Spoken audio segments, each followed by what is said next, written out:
झूठा असाधारण है, केवल उन्हीं से मिलता है जो विनम्रता से झुककर उसके पास जाता है। और यदि उसे अहंकार का आभास भी हुआ तो उसे मनाना असंभव है।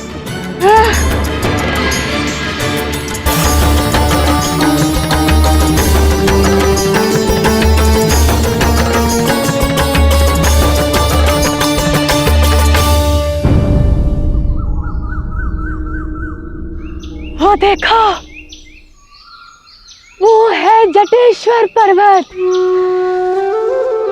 जिस पे जटा रहता है।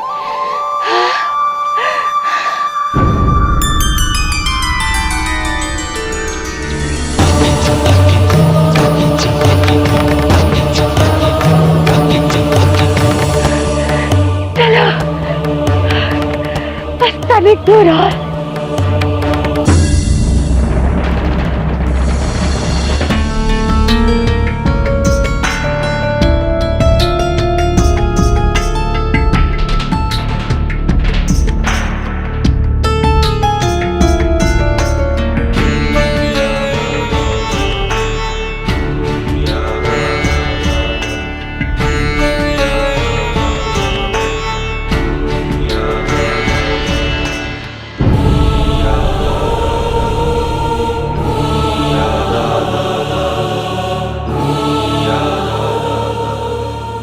सुनो,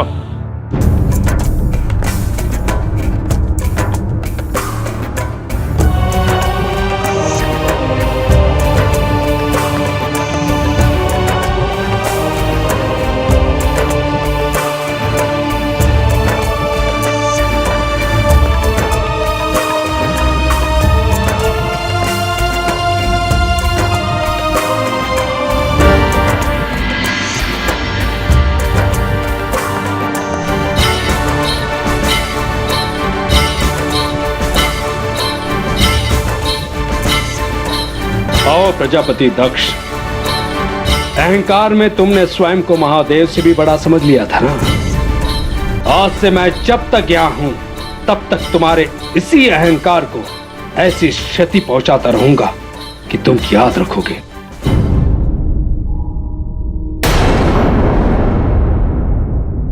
जाओ नीचे जाकर पानी लेकर आओ। मेरी दाल जल जाएगी।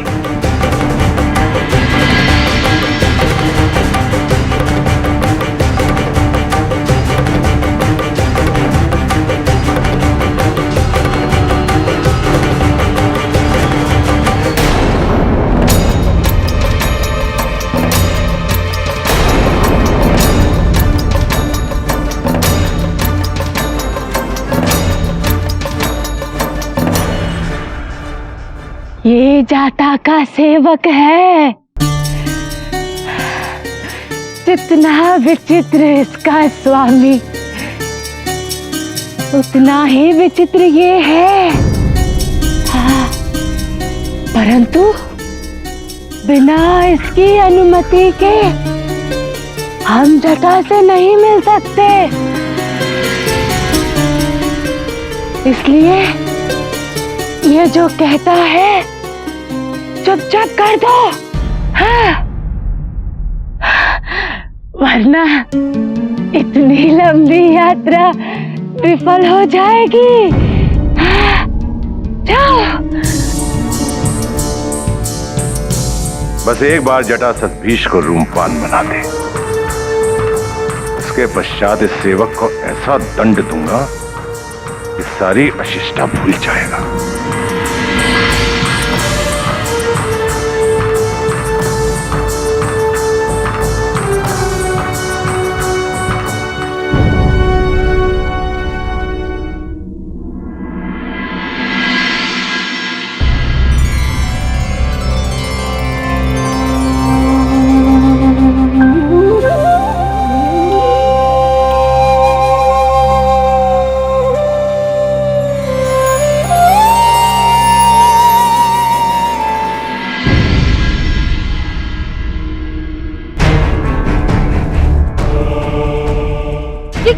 रही है दीदी? कहाँ लेकर जा रही है मुझे?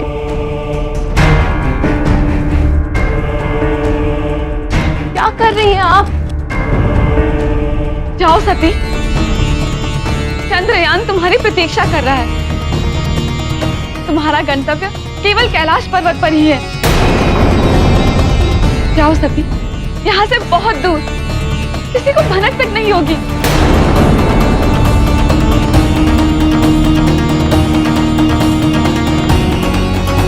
देख क्या रही हो?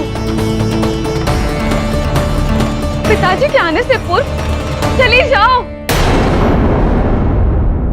सती, आज का दिन तुम्हारे लिए निर्णायक हो। तुम्हारा अस्तित्व केवल शिव के प्रेम में ही निहित है।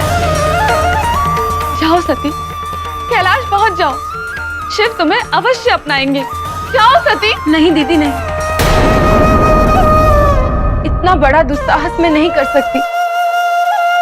नियति ने मेरे लिए जो निर्धारित किया है, मुझे उसे स्वीकारना ही होगा। पिताजी को दिया हुआ वचन मैं पुनः नहीं तोड़ सकती।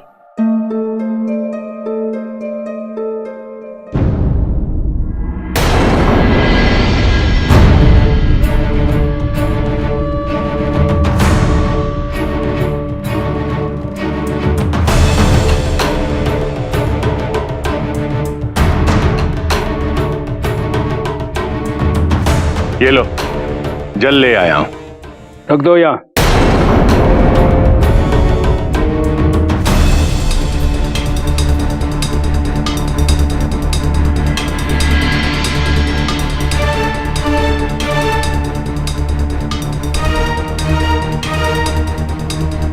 अब बताओ, यहाँ आने का उद्देश्य? जटा से मिलना है। किस कार्य हेतु? मैं जटा से मिलने पर ही बताऊंगा। बिना कार्य की जानकारी के स्वामी से मिलने की अनुमति देने की अनुमति नहीं है मुझे।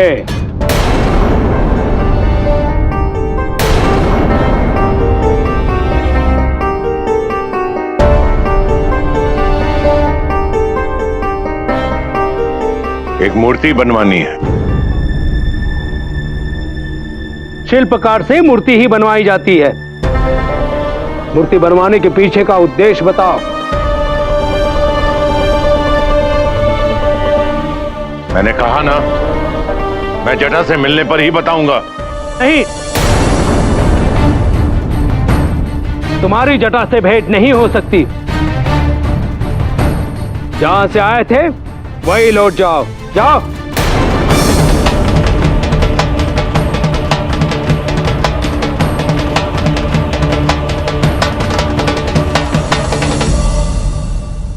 मेरी एक पुत्री है जिसका विवाह सद्वीष के साथ रचा जा रहा है। यदि जटा सद्वीष की एक रूपवान मूर्ति बना देंगे तो सद्वीष अपनी कुरूपता से उभर जाएंगे। अच्छा, तो तुम वही दक्ष हो जिसकी पुत्री सती शिव की प्रेमिका है। फिर तुम सती का विवाह सतविश से क्यों करना चाहते हो?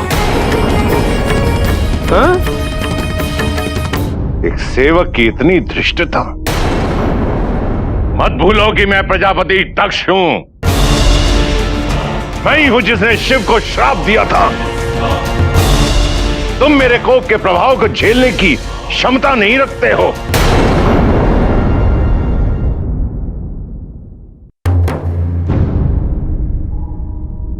कोप का कुप्रभाव?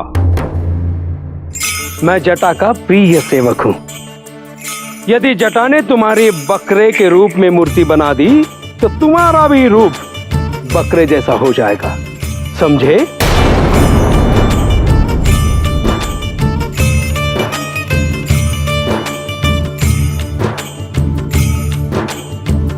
चलो चलो, तुम्हारे पद का प्रभाव किसी और को दिखाना।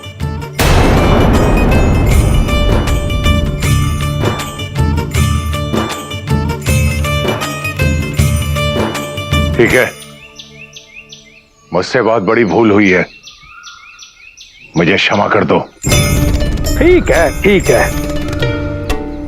लेकिन एक बात तुम्हें बता दूं कि मेरे स्वामी के सामने तुम्हारा ये अहंकार कभी नहीं दिखाना और ना ही उनसे कभी कोई सवाल करना। स्वामी को जब मन होगा तब वो तुमसे बात करेंगे। और एक बात, जो वो कहेंगे वो चुपचाप सुनना। है? चलो।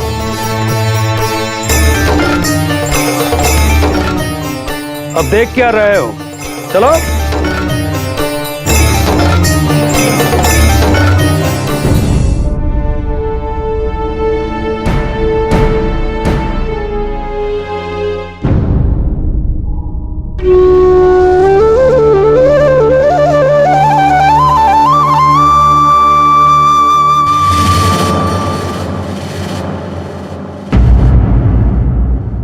इस संयोग को कोई परिभाषा देना उचित नहीं है सती। अपने आप को भटकाने से तुम्हें कुछ प्राप्त नहीं होगा।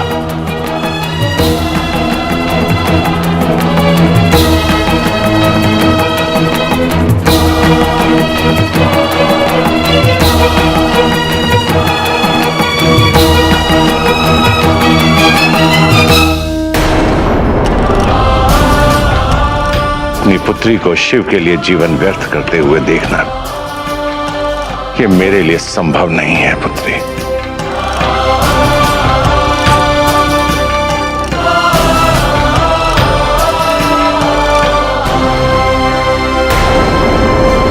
ये चिन्ह अभिशाप और ग्रहण बनकर तुम्हारे जीवन पर छा जाएगा। हमारा मिलना असंभव है क्योंकि आप प्रजापति दक्ष की पुत्री दक्षिणी है।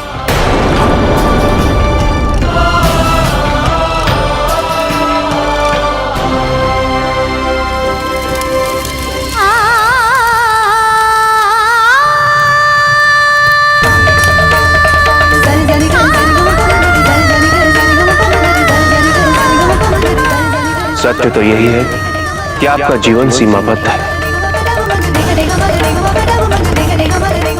और मैं इससे बहुत पार हूं।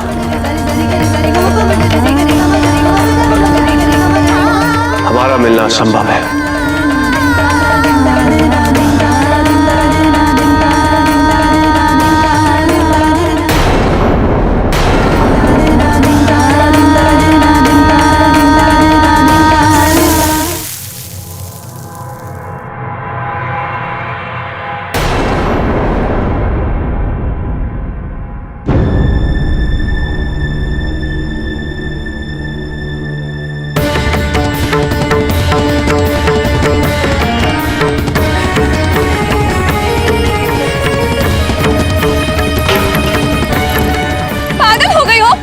दिखाई नहीं देता?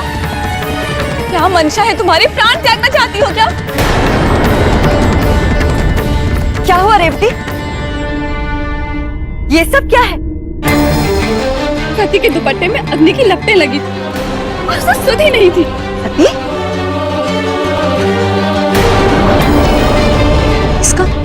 इसका शरीर तो ठंडा पड़ गया है। सती, कुछ क्षणों के लिए विश्राम कर लो।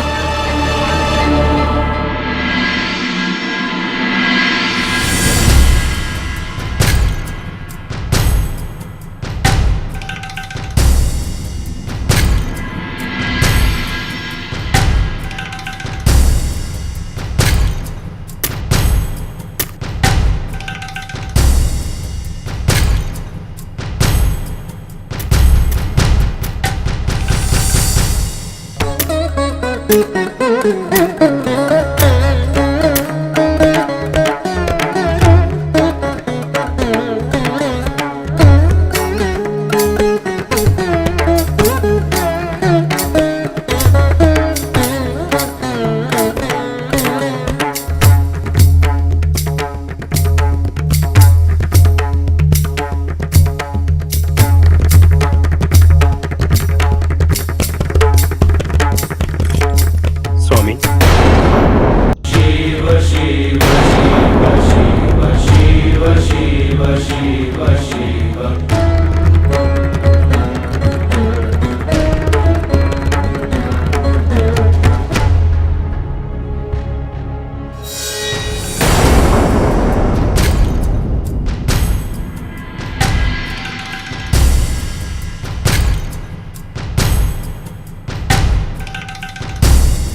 कौन है ये लोग?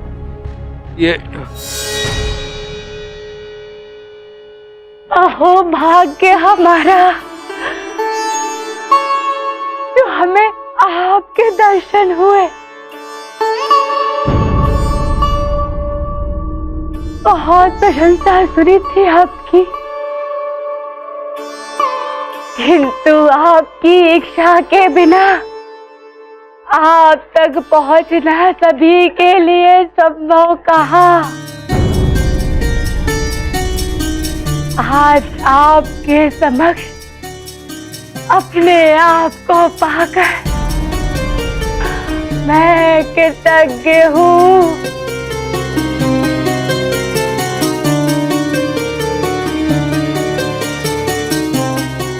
अब ये बताइए कि यहाँ आना कैसे हुआ?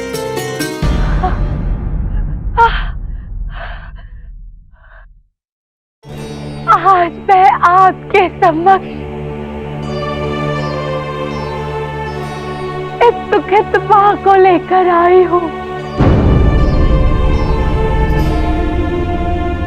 ये आपसे अपनी पुत्री की मूर्ति बनवाने के लिए निवेदन करने आई है। जब दो बड़े व्यक्ति बात कर रहे हो तो बीच में हस्तक्षेप नहीं करना चाहिए। चुप रहो।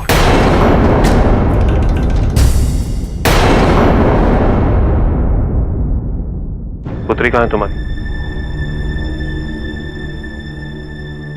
साथ नहीं लाई उसे? यदि पुत्री जीवित होती तो उसकी मूर्ति गड़वाने की आवश्यकता ही क्यों पड़ती?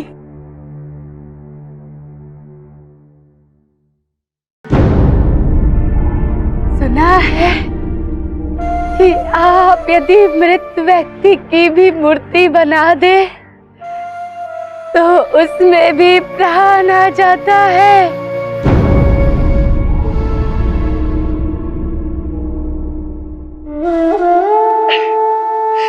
हम बड़ी दूर से आपके बारे में सुनकर आए हैं। आप हमारी अंतिम आशा है। हमें निराश ना करें प्रभु, हमें निराश ना करें, हमारी मदद करें।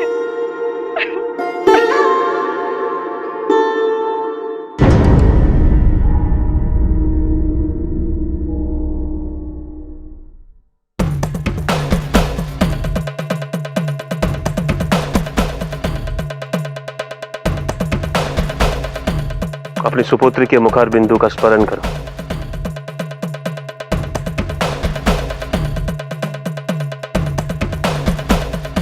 मैं इस पाषाण पर अपनी कल्पना से उसे गढ़ूंगा।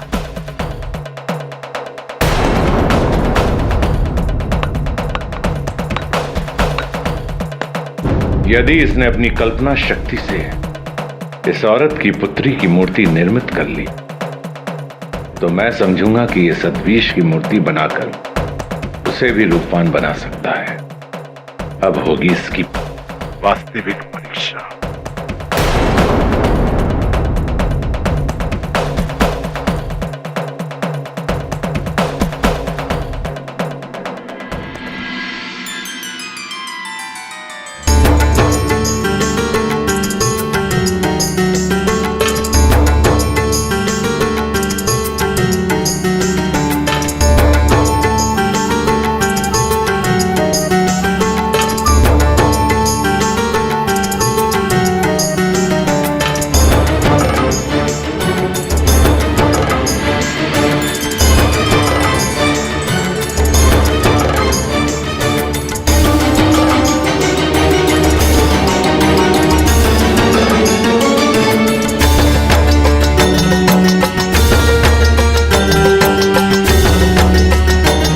ये तो चमत्कार कर दिया आपने।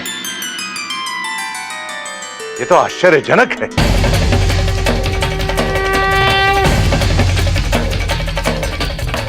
यही चमत्कार देखने तो मैं यहाँ चली आई।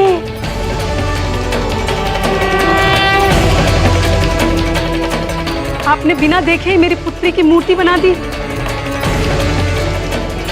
ऐसा लगता है जैसे वो स्वयं यहाँ खड़ी है। मैं धन्य हुई प्रभु, मैं धन्य हुई। तुम्हारी कल्पना और मेरी प्रेरणा ने इस रचना को साकार किया है। आपके इस कार्य के लिए मैं आपकी आभारी हूँ।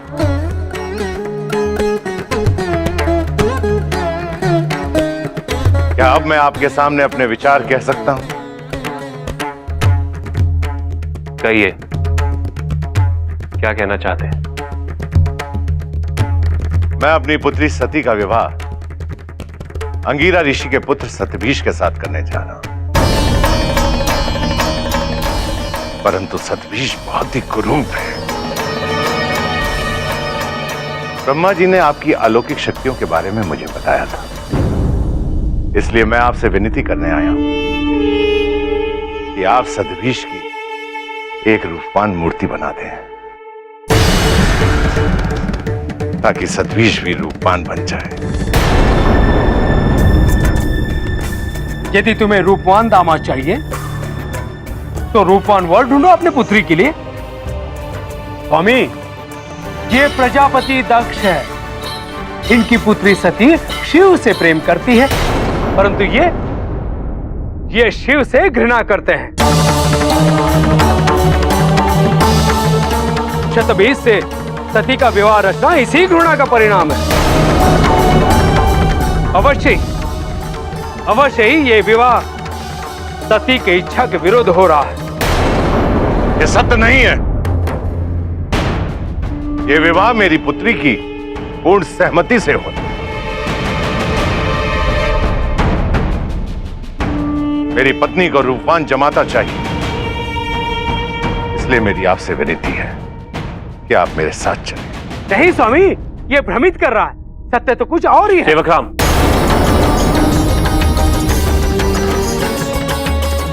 शिल्पकार होने के नाते मैं निर्जीव पाषाण और शिलाओं में प्राण फूंकता हूं।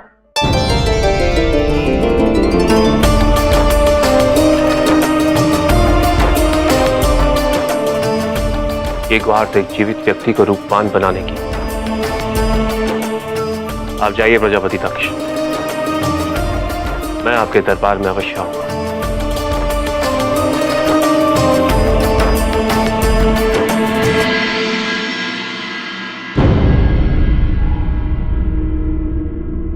जाओ जाओ, जाकर मेरे स्वामी के आगमन की तैयारी करो।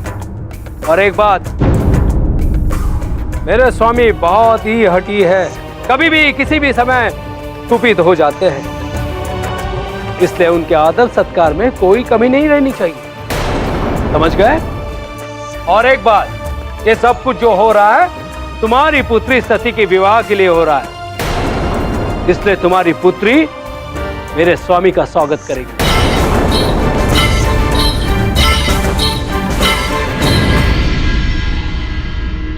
देखो पुत्री, मुझे तुम्हारे लिए क्या क्या करना पड़ रहा है।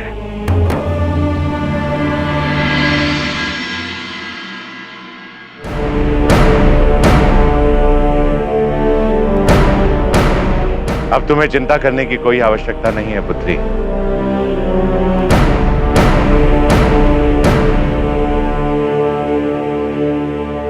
सतभीष की कायाकल्प करने वाले शिल्पकार को मैंने ढूंढ लिया।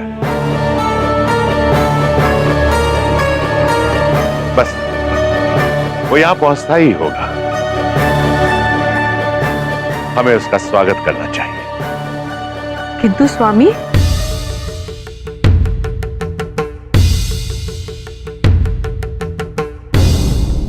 उस तक पहुंचने में मुझे बहुत सारी कठिनाइयों का सामना करना पड़ा। वो शिल्पकार जटा बड़े ही विचित्र स्वभाव और विचित्र प्रकृति का है। वो अपने मन की सुनता है और अपने मन की करता है, परंतु उसकी कला में एक अद्भुत चमत्कार है, और उसके चमत्कार के लिए मैं स्वयं साक्षी हूं।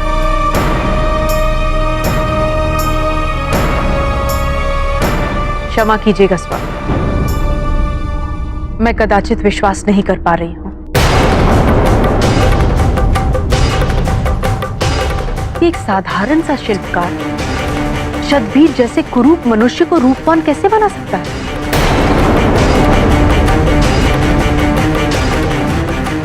किंतु यदि आप प्रयास कर रहे हैं तो इस प्रयास में मैं आपके साथ हूं।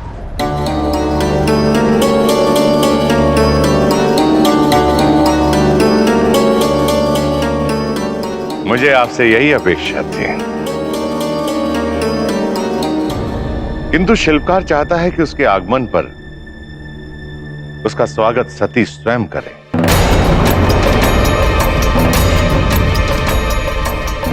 क्यों? क्योंकि ये सब सती के होने वाले पति की सुंदरता के लिए किया जा रहा है।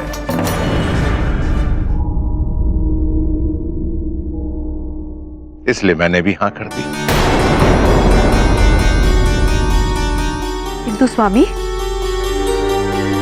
सती तो इतनी अस्वस्थ है, वो अपनी शैया से उठ भी नहीं पा रही है, वो स्वागत क्या करेगी?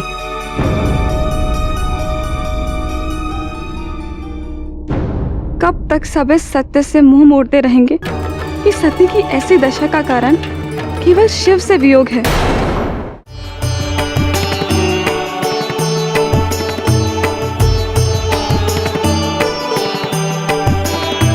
शान्ताकारं भुजगशयनं पद्मनाभं सुरेशम्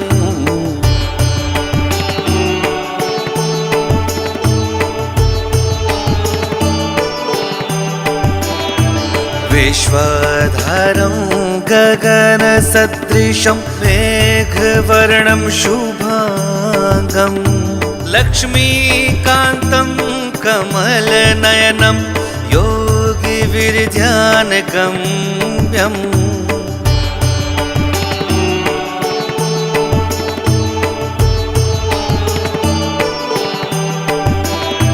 वन्दे विष्णु भवभयहरणं सर्वलोकैकनाथम्। ॐ नमो नारायणाय, ॐ नमो नारायणाय, ॐ नमो नारायणाय, ॐ नमो नारायणाय।